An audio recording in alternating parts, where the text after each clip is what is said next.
And we're going around the hardwood NBA style, ladies and gentlemen. This is straight NBA stuff for Around the Hardwood today. We're kicking it off. Breaking news from today, the big news from today. Russell Westbrook is staying in LA. He's going from the Lakers, from the Jazz, back to LA for the Los Angeles Clippers. The buyout's being finalized between Westbrook and the Utah Jazz. Thus, he is planning on signing with Paul George, Kawhi Leonard, and the Los Angeles Clippers. I am happy for this signing. There's only two teams that I wanted Russell Westbrook to look at. It was the Clippers or the Heat. I didn't care about Chicago. I didn't care about there's another team in there. I didn't care about them. The only two teams I wanted Westbrook to consider was the Los Angeles Clippers and the Miami Heat. Thankfully, he signed one of them, and it's the Los Angeles Clippers, which works for me because I picked the Clippers to make it to the finals. I work the West, so I need Kawhi Leonard, Paul George to get healthy and stay on the court. Now I need them to integrate Russell Westbrook into this system with Tyronn Lue and work it so y'all can do what y'all can do. And I say y'all coming out the West, and damn it, I want y'all to come out the West. So happy and thankful for Russell Westbrook choosing to sign with the LA Clippers. Thank you, Russ. Thank you. Topic one out the way. Topic number two. Kevin Love intends to join the Miami Heat after clearing waivers. He was released from the Cleveland Cavaliers over the week. They are saying they are going to retire his jersey. He's been there, I think, probably been there for 10 years. He was there for quite a bit, even with LeBron leaving. He got there with LeBron around, let me think, 2014, 2015. Yeah, close to about 9 years. Won one championship, that one in 2016 with LeBron, Kyrie, and Kevin Love. Bringing that championship back home to Cleveland. So he leaves Cleveland. He's planning on signing with the Heat, another contender. The other team that I was wanted was the rest to consider. Kevin Love has done that. And he's saying that. To South Beach, excuse me. Not a bad pickup for the Miami Heat, to be honest. Not a bad spot for Kevin Love, to be honest, too. Kevin Love can come off the bench, back up Bam Adebayo, can stretch the floor with his three-point shooting ability, can also be a man in the middle with the rebound. Remember, Kevin Love was a double-double machine when he was in Minnesota. He still can be a double-double machine if he really wants to be. Just letting you know that. Kevin Love is no scrub. He can still hoop in the league, all right? So good pickup for the Clippers, good pickup for the Heat. I like where this is going so far. Now we get to All-Star Weekend. Damian Lillard can check off his to-do list of winning the three-point contest. He's done that. From what people have said, I'm going to be honest. I'm going to be clear. I didn't watch nothing All-Star Weekend Friday night. I didn't watch nothing All-Star Weekend Saturday night. Especially Saturday night, because I was watching the Elimination Tournament, I ain't gonna lie to you, which I'm getting ready to recap that with the Bearman on his show, Ringside Chaos. Get ready to check that out throughout the week. But I did catch the All-Star game, which I'll get to in a bit. Heard a lot of things about All-Star Saturday night showcase. A lot of bad, but some good. Tyrese Halliburton had a good start, dropping 31 points. I think it was the first round of the three-point contest. But it was Damian Lillard who took it home, which is a great thing that we got to see a guy who shoots the three and shoots it very well win the three-point contest. So good job, Damian Lillard. You can check that off your to-do list. You have accomplished that. Mac McCon dominates field to win slam dunk contest. So first and foremost, congratulations to the young man for winning the dunk contest. For being spectacular, by the way. He had 350 dunks. He had 3 dunks, but just gave him straight 50s. It was impressive. Haven't seen nothing like that happen in quite some time. I want to say Vince Carter, maybe Dwight Howard. Nevertheless, who is this guy? This guy signed a 2-way contract with the Philadelphia 76ers about a week ago. some days ago. Can't remember which one it is, but I'm trying to remember.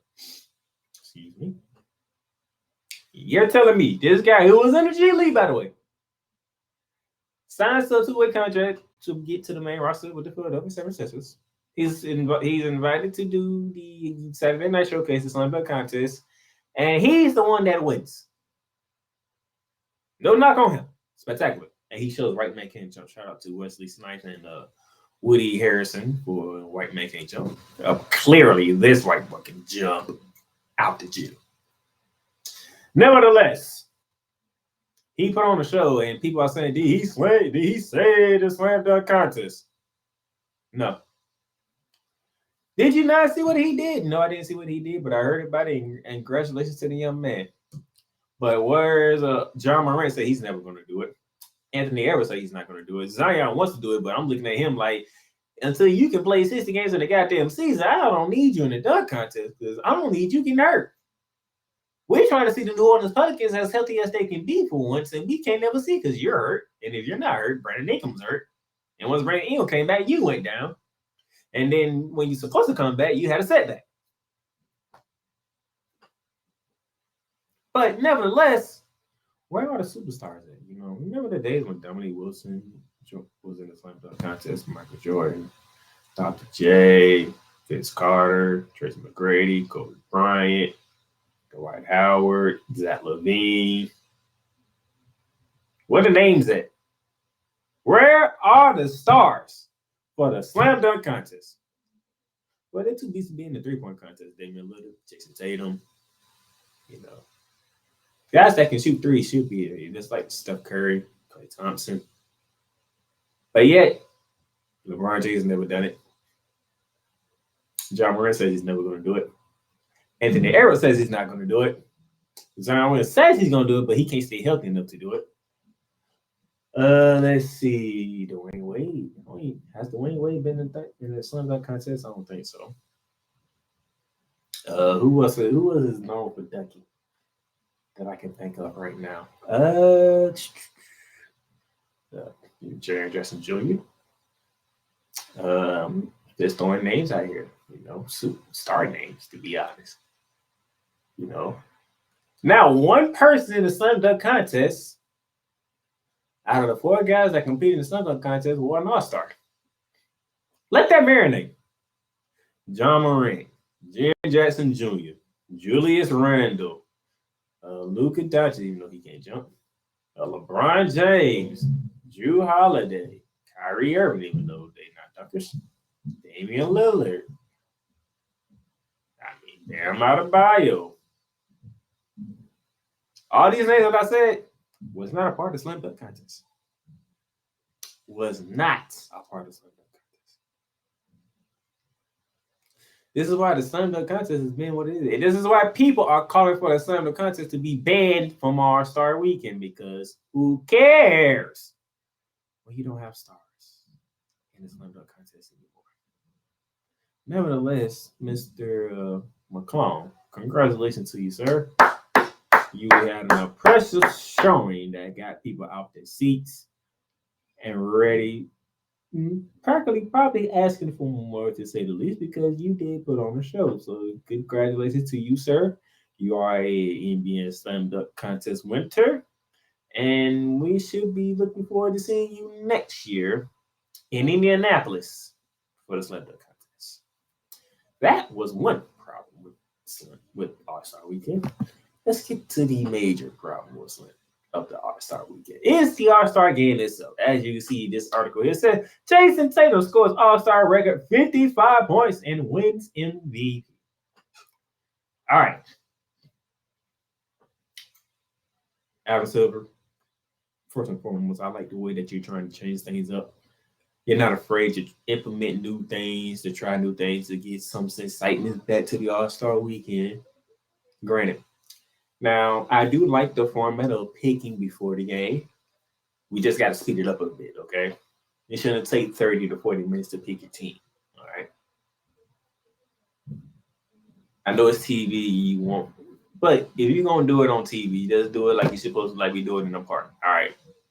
Giannis got first pick. Here you go. Giannis is taking that one. LeBron's taking that guy. Back and forth without wasting time. Bam, we there. Take a short break. Don't even when you come back, you don't need Chuck and Charles and Kenny to say what they like and what they don't like. Even though Shaq was funny, calling Charles out, saying, "I want to thank Patron for sponsoring Chuck." That was funny. Shaq is a fool, and that was funny. I'm not gonna kid you. When he said that, I laughed. I laughed pretty hard. That was funny. But nevertheless, we don't have to do all that. Once you come back from break, have the two guys who the captains take their starters, and let's get this show rocking and rolling. Okay. We spent a lot of time doing presentations and concerts and all this other stuff between the pregame and the halftime show. Halftime show was a little too much. Trust me, I love the tour of Africa. I love African music like any other black person. One, you didn't in Salt Lake City out of all places. That's Utah. Secondly, there's not the time for it. And thirdly, you still had to honor LeBron James for breaking a goddamn scoring record when we did it a week prior. You're doing too much, NBA. You're doing too much for All-Star Weekend. Okay? We celebrated the fact LeBron James broke the record basically at the end of the damn third quarter against the Oklahoma City Thunder, a game that they lost, by the way. We celebrated him then. We didn't have to celebrate him for All-Star Weekend. Okay. He was gonna do that. He might as well didn't even did the whole concert thing for Africa. He just might as well did the celebration of LeBron James with Karl Malone, who is like probably the most hated man right now of basketball, and the captain Kareem Abdul-Jabbar. We could have just did that, and we get back to the game. By the way, LeBron just didn't even play the second half because of a hand injury he suffered in the first half in the All-Star game. Now, back to the All-Star game itself. You could have literally had Oprah Winfrey host the first quarter. It was because Giannis, you can get a dunk and you out for the rest of the game. Let's see. Kyrie, you can get a layup. Jason Tatum, you can get a dunk. Jaylen Brown, you can get a dunk. LeBron, you can get a dunk. Hey, Lauren McCain, you're a Utah Jazz guy. You get a dunk. Everybody gets a dunk. That's pretty much what the first quarter was. Dunk here, dunk there, three here, three there, dunk mode, dunk mode, dunk mode. John Moran want to play on the show. After he said he don't want to play and he don't want to do the damn dunk contest. And having Reggie Miller and Candace Parker on commentary saying, please, y'all, because you just out here showing out now. Double pump between the legs and dunking it backwards. I mean, come on, y'all. Really? How you gonna say you don't want to do the dunk contest, but you out here doing contest dunks in the goddamn game? Let's be for real here, people. Let's literally be for real. All right. No defense is being played. It's not exciting whatsoever. And when we get to the exciting, the only exciting part about All-Star Sunday was the fact that Jason Tatum, who you see here, who dropped a nickel in the All-Star game, went up against Jaylen Brown at the end of the third quarter. Them two was going back and forth, and Jaylen Brown was giving Jason Tatum the business. Like I said, you don't believe me, you can go back and watch it. Jaylen Brown got the best of Jason Tatum numerous times. And he gave him he too small twice. Now, granted, at the end of the third quarter, Jason Tatum got the final say at the end of the third quarter by not letting Jaylen Brown get the shot off before the buzzer. Nevertheless, still, that's the most exciting thing of all that happened on Sunday night. Jason Tatum versus Jaylen Brown. And everything else was like, blah. Who cares? Because when you got to the fourth quarter, it was like, you knew who was going to win. Jason Tatum was dropping threes. Damian Lillard was dropping threes. Donovan Mitchell was dropping threes. By the way, Donovan Mitchell got the biggest ovation, the biggest pop out of everybody in attendance at All-Star Sunday. And he don't even play for Utah anymore. He plays for the Cleveland Cavaliers. That's how much Utah misses Donovan Mitchell, okay? But nevertheless, Donovan Mitchell, Jason Tatum, and Damian Lillard was all jacking threes up and knocking them down. You know what the problem was? They was all on the same team. They was all part of Team Giannis. So the guys who were shooting the best threes, the most threes out of everybody, they all on the same team. And Giannis finally beat LeBron in the All-Star matchup. LeBron finally got his first loss in this captain's matchup. Because he didn't have shooters. All the shooters was on, to be honest. Go figure. And yet, Jason Tatum breaks the scoring record. He hit 10 threes. Gets the 55, breaks the record, gets the Kobe Bryant Award, which is synonymous with him because he looked up to Kobe. Kobe was his mentor and all that good stuff. Nevertheless, this is. I know Adam Silver wants to empower the players to be more, do more for the players, stuff like that. But the All-Star game is not what it used to be. Now, people want to go back to East versus West. The problem is this is the reason why Adam Silver had to go to this format because the West was kicking the East ass every chance they got. And they were blowing the doors off at halftime. The West was up 40 at halftime. And everybody's like, no point to keep watching. We already know who's going to win. The East can't keep up. So that's why he switched the format. 2, we go captains, and we go parade ground style. Y'all pick y'all teams, we suit up, and we get it going.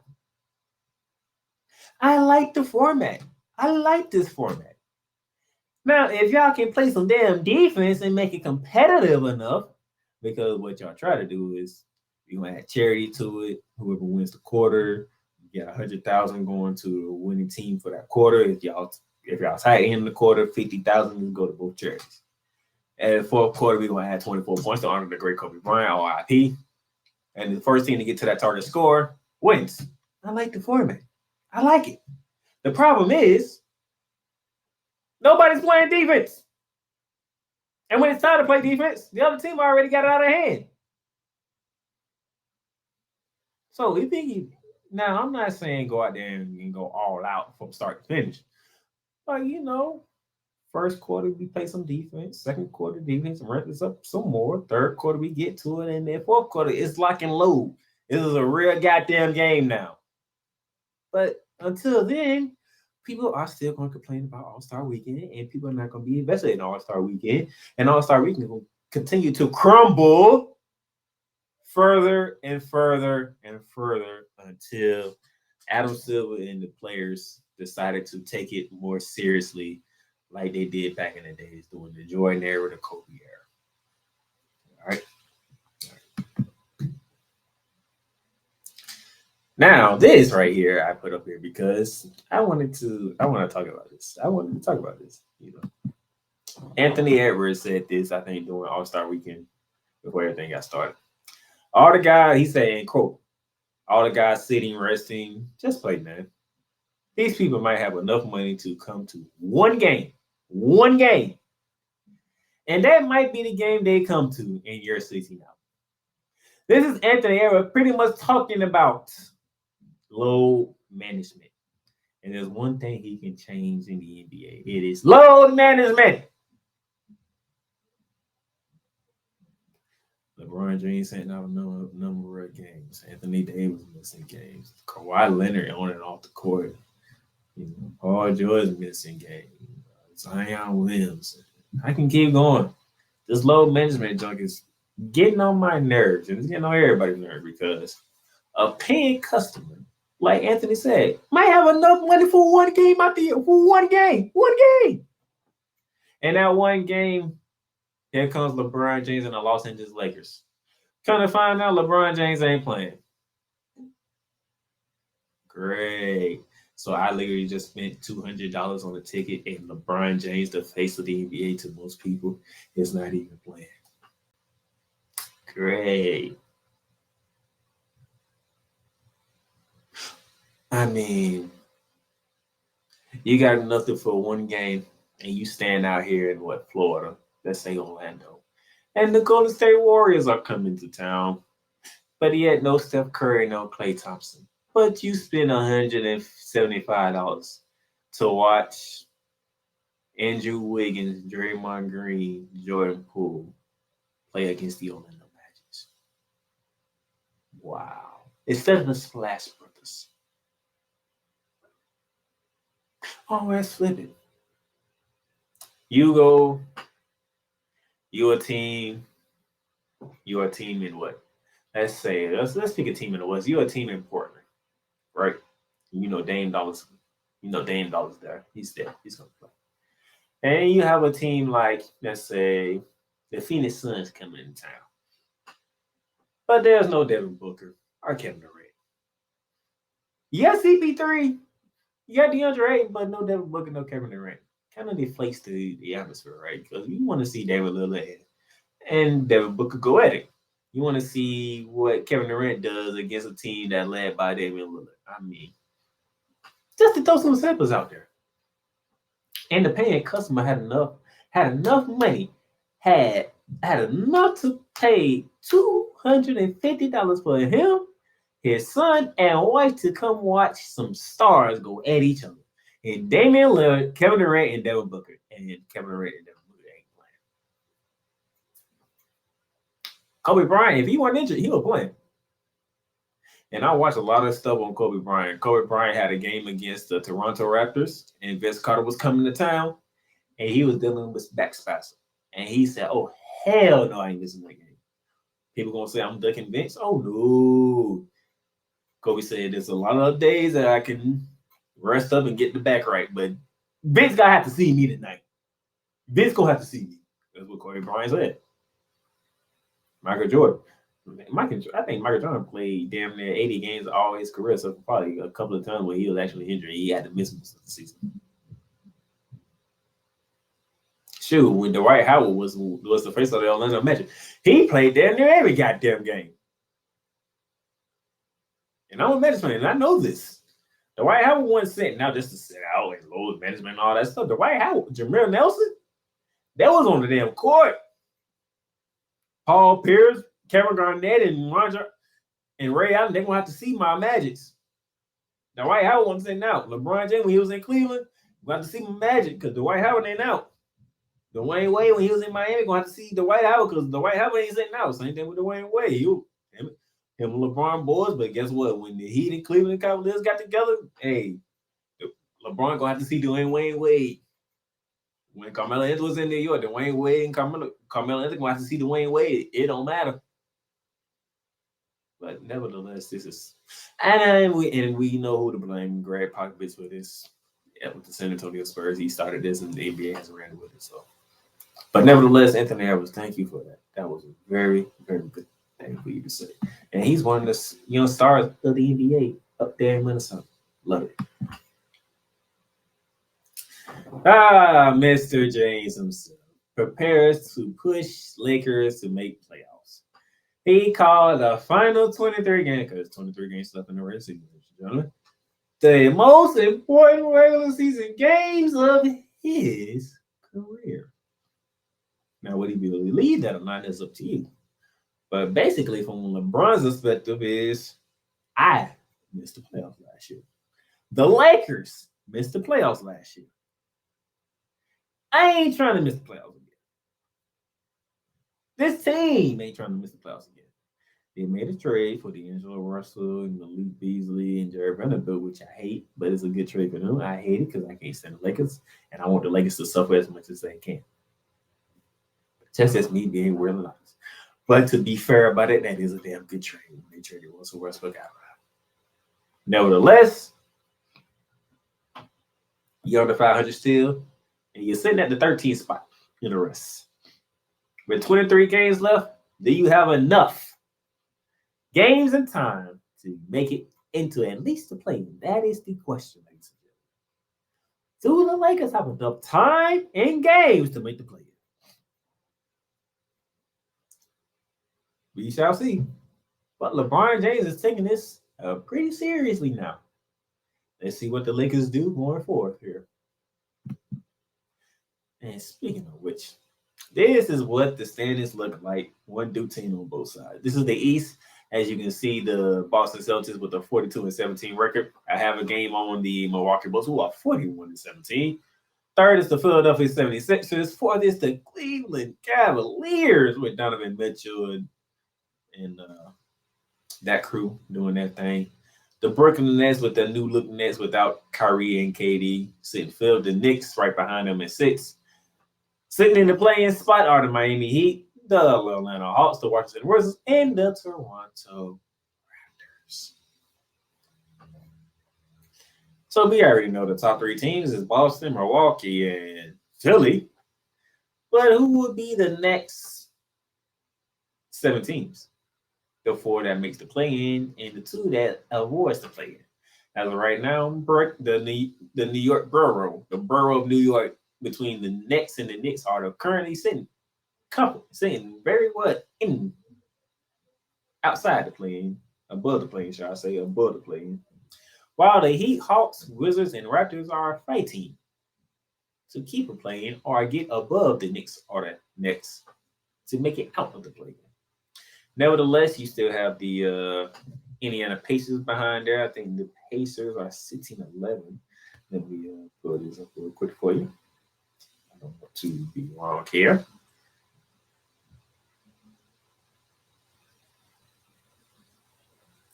Let's go to the standings here. Yeah, no, the Bulls sitting 11, and the Pacers sitting 12 with a half a game between them two. And surprisingly, ladies and gentlemen, my Orlando Magic is right there. A game and a half away from the Pacers, and 4 games out from the Toronto Raptors, who's currently 10th. That young team is suppressing me, man. I am proud of this young team led by Pablo Banchero. I'm a proud Magic fan. I didn't think y'all was going to be able to compete this season, but y'all been playing some good ball. That's the East. Let's go to the West, ladies and gentlemen. Headed by the Denver Nuggets at 41-18. Second is the Memphis Grizzlies at 35-22. Followed by third, the Sacramento Kings, 32-25. Remember I told you when I first brought in Shooting Lights Out that the Kings, if they get a coach and they have one in Mike Brown, don't be surprised if the King makes some noise and make the playoff. I had them in the play-in, but they sitting third in the West right now. Third in the West. The Clippers are sitting fourth. The Phoenix Suns fifth. The Dallas Mavericks sits to be above the play-in slot. And your playing teams are the New Orleans Pelicans, the Minnesota Timberwolves, the Golden State Warriors, the reigning defending champions, and the Oklahoma City Thunder. 11 is the Utah Jazz. 12 is the Portland Trail Blazers. And sitting 13th is the Los Angeles Lakers, who are currently 2 games out of the play-in spot of the Oklahoma City Thunder, a team that already beat the Los Angeles Lakers already. So that's the East and the West side of things as we get ready for the final run stretch of the NBA season. And they'll get back in action on Thursday, on February 23rd. And this is your lineup right here. On the 23rd, it's a great lineup on the 23rd, ladies and gentlemen. Thursday, it's going to be great. The Cleveland Cavaliers playing host to the top team in the West in the Denver Nuggets. The top team in the NBA is out in East with the Boston Celtics. They are on the road to take on the Indiana Pacers. TNT has your doubleheader when the Memphis Grizzlies and John Morant take on Joel Embiid, James Harden, and the Philadelphia 76ers at 7:30. Also at 7:30, you have the New Orleans Pelicans visiting the We the North up in Canada to take on Toronto Raptors. Also at 9 p.m., you got the Oklahoma City Thunder versus the Utah Jazz. The Portland Trail Blazers are in Sacramento to take on the Kings, and then your second upper doubleheader on TNT, the reigning defending champion Golden State Warriors squaring off against the Los Angeles Lakers. That is Thursday. And then Friday, we got a good slate for you on Friday. 7 p.m., the New York Knicks are in the nation's capital to take on the Washington Wizards. ESPN has your doubleheader starting at 7:30 when the Miami Heat face off against the Milwaukee Bucks. Will Giannis be able to play that game, or will he need to miss some time? We should find out before that game tip off. But also at 7:30, down in the ATL, the Atlanta Hawks hosting the Cleveland Cavaliers. And then the second half of this Friday night special, the Brooklyn Nets, they are in Chi-Town to take on Zach LaVine and the Chicago Bulls. And then your second of the ESPN doubleheader takes us to Phoenix, Arizona, where Shea Gilgeous-Alexander and the Oklahoma City Thunder take on Chris Paul, Devin Booker, and the Phoenix Suns. Will Kevin Durant be back by then? And then at 10:30, we have the surprising Sacramento Kings. They are at crypto.com to take on Paul George, Kawhi Leonard, and the Los Angeles Clippers. And that will do it for Around the Hardwood NBA style, ladies and gentlemen.